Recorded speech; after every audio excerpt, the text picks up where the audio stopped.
Assalamualaikum warahmatullahi wabarakatuh.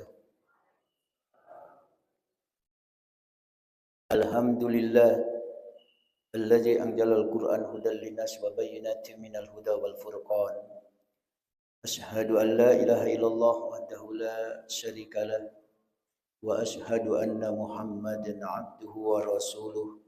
Allahumma salli ala Muhammad wa ala ali Muhammad amma ba'd. A'udzu billahi minasy syaithanir rajim. Bismillahirrahmanirrahim.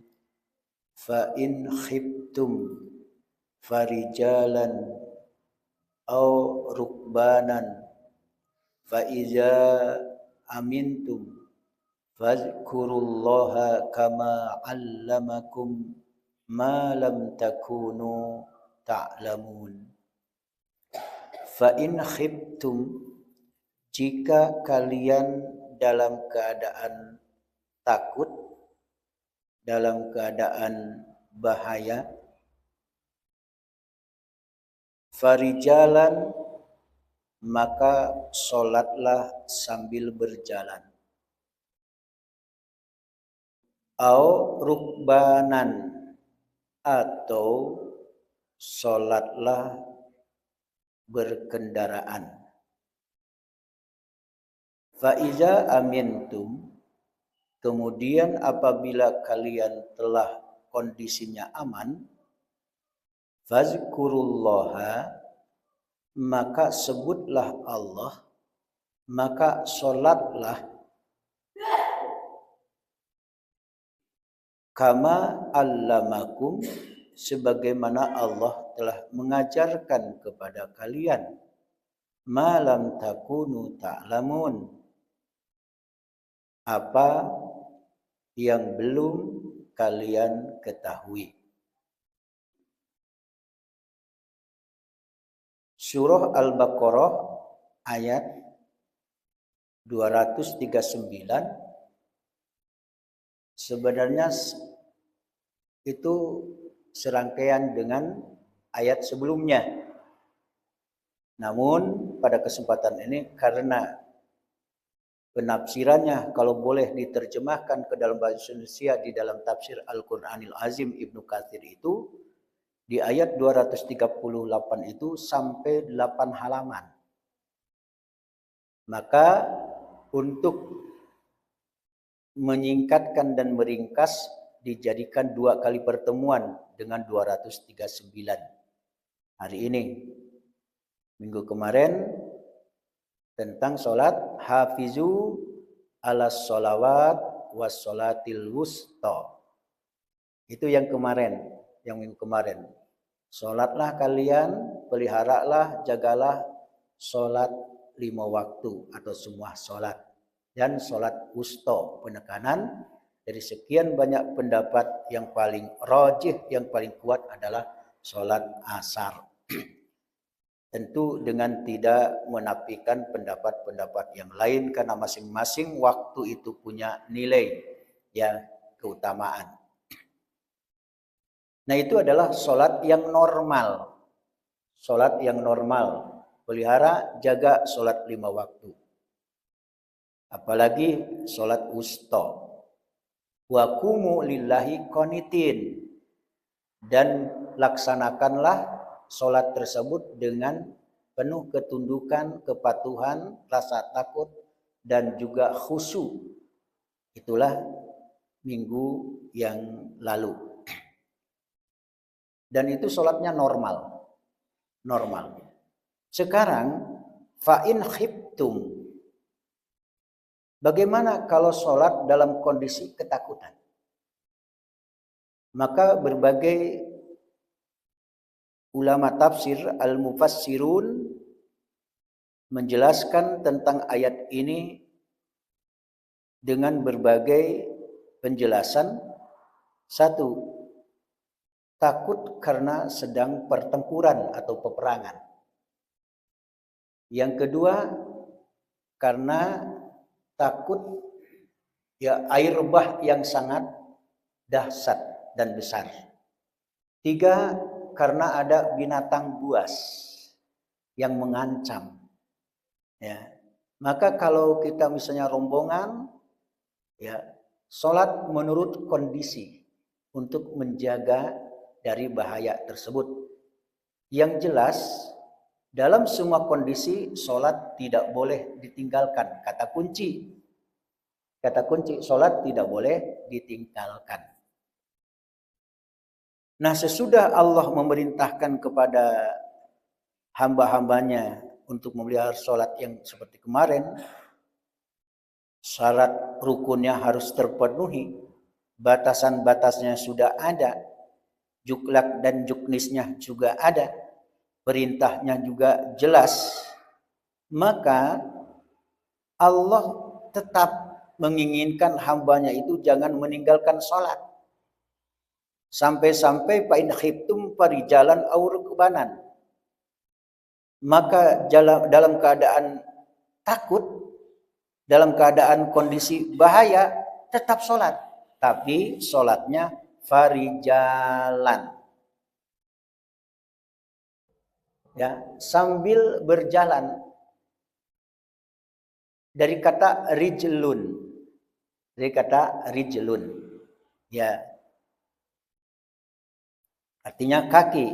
Farijalan, maka berjalan kaki. Rukbanan atau dalam kendaraan. Dari kata rokiba yarkabu. Ya.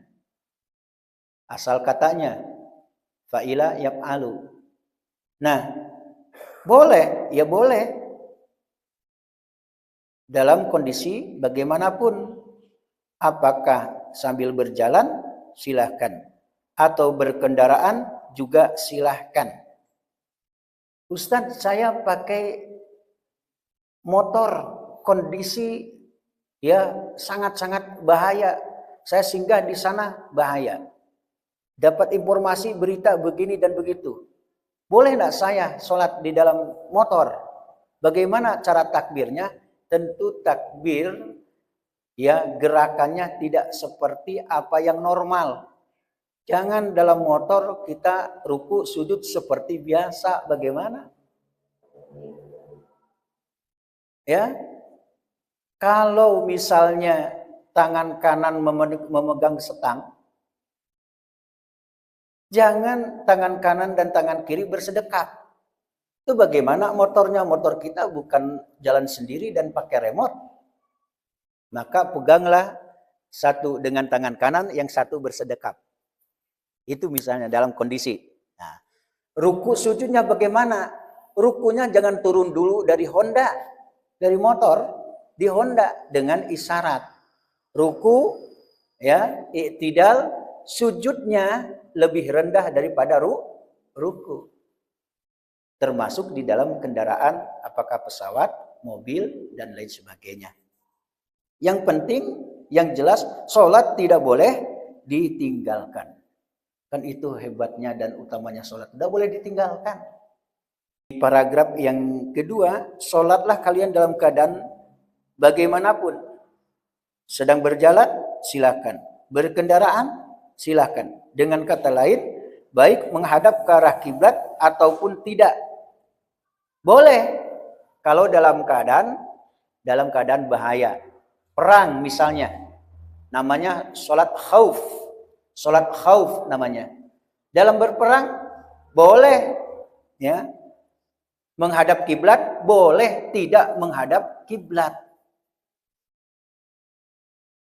Nah gitu Mas. Boleh. Mado kasinan buliah. Kasinan buliah. Kasinan buliah. Kasinan buliah. Kate bacaru.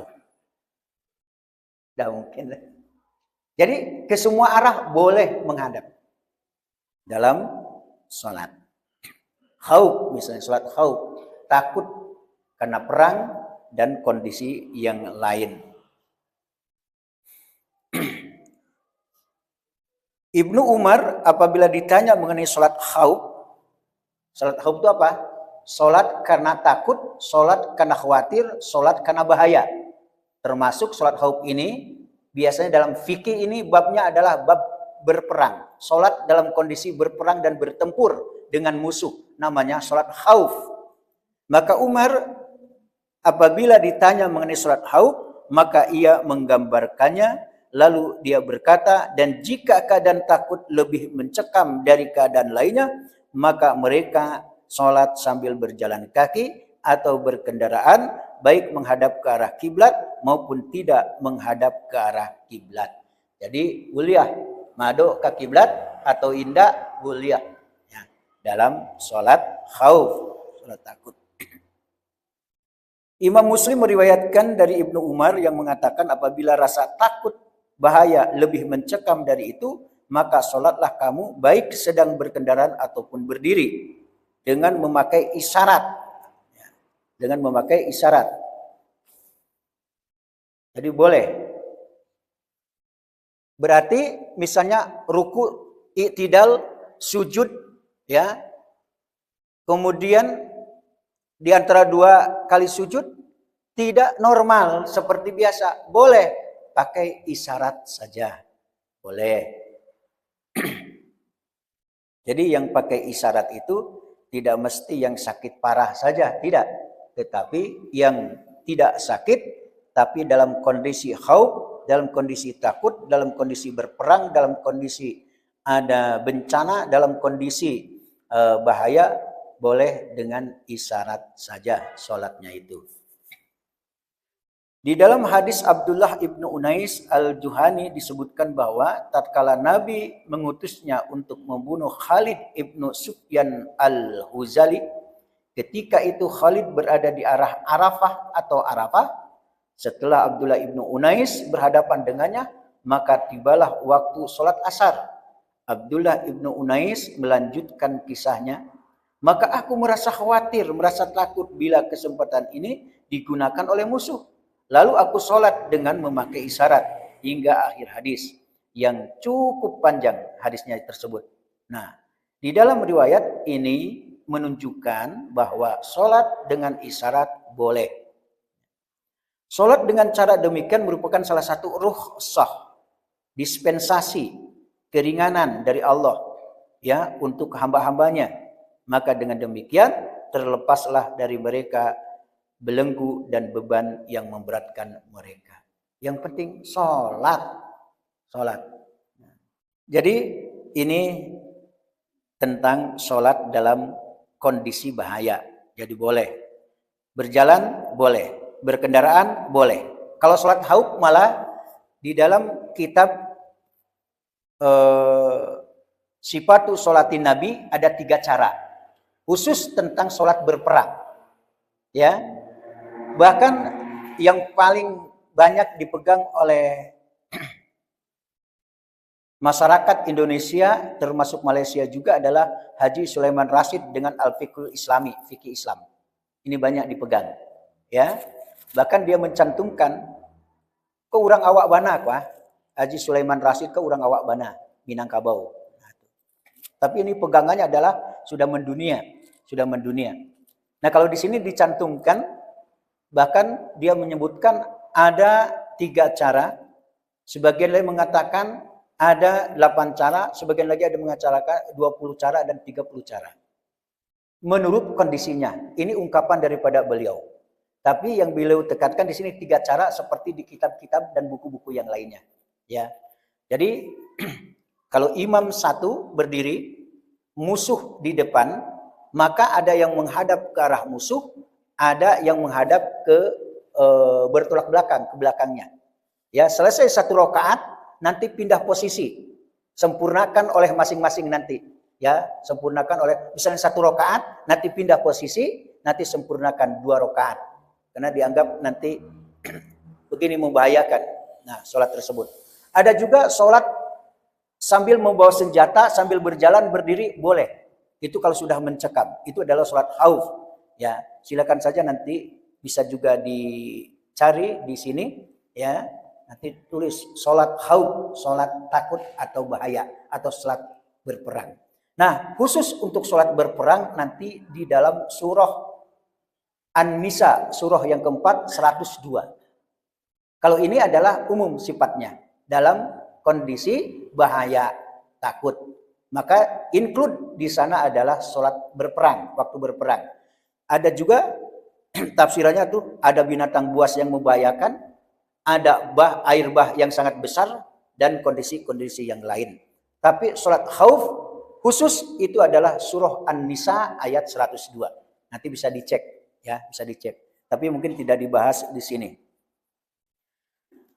Ibnu Abu Hatim mengatakan dari Jabir Ibnu Abdullah yang mengatakan apabila pedang saling beradu, hendaklah seseorang sholat dengan isyarat kepalanya menghadap ke arah manapun menurut mukanya menghadap.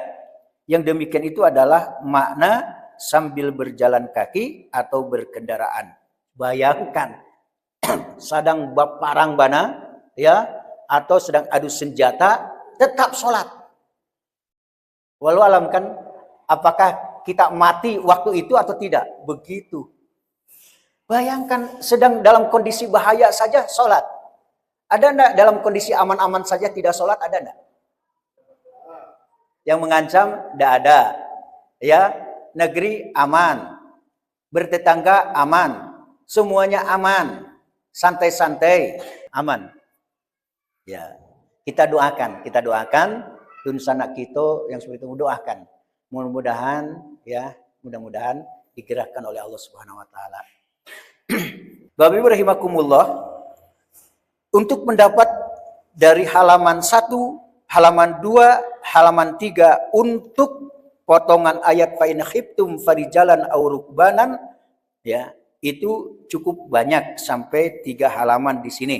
Ya, sampai halaman yang ketiga. Jadi dalam semua kondisi boleh, ya. Ada yang sambil kemana arahnya, ada ke semua arah boleh, ke kiblat atau tidak, boleh sambil berdiri, boleh sambil berjalan, boleh berkendaraan, dan boleh dengan isyarat. Kemudian di halaman 4, faiza amintum fazkurullaha. Kemudian apabila kalian telah aman, maka sebutlah Allah. Apa yang disebut sebutlah Allah?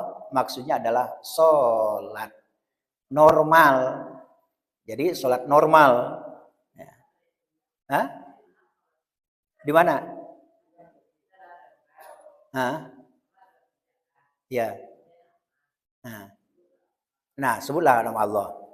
Iya. Enggak diulang lagi. Kalau sholat yang di sana, ini sholat dalam kondisi aman. Ya, kemudian tadi sholat zuhur dalam kondisi berkecamuk, dalam kondisi bahaya. Ya, kita sholat. Udah selesai sholat. Pas aman, tak perlu diulang lagi. Itu yang paling kuat. Ya, yang paling kuat. Kemudian kita lanjutkan sedikit lagi, karena nanti akan ada pertanyaan. Faiza amintum fazkurullaha.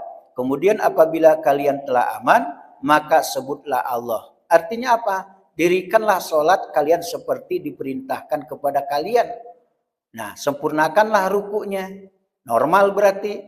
Sempurnakanlah sujudnya. Normal. Ya. Sempurnakanlah qiyam berdirinya. Qiyam itu berdiri. Normal. Duduk. Normal. Khusyuk. Jelas. Kemudian bagaimana juga dalam bangunnya. Kama allamakum malam takunu ta'lamun. Sebagaimana Allah telah mengajarkan kepada kalian apa yang belum kalian ketahui.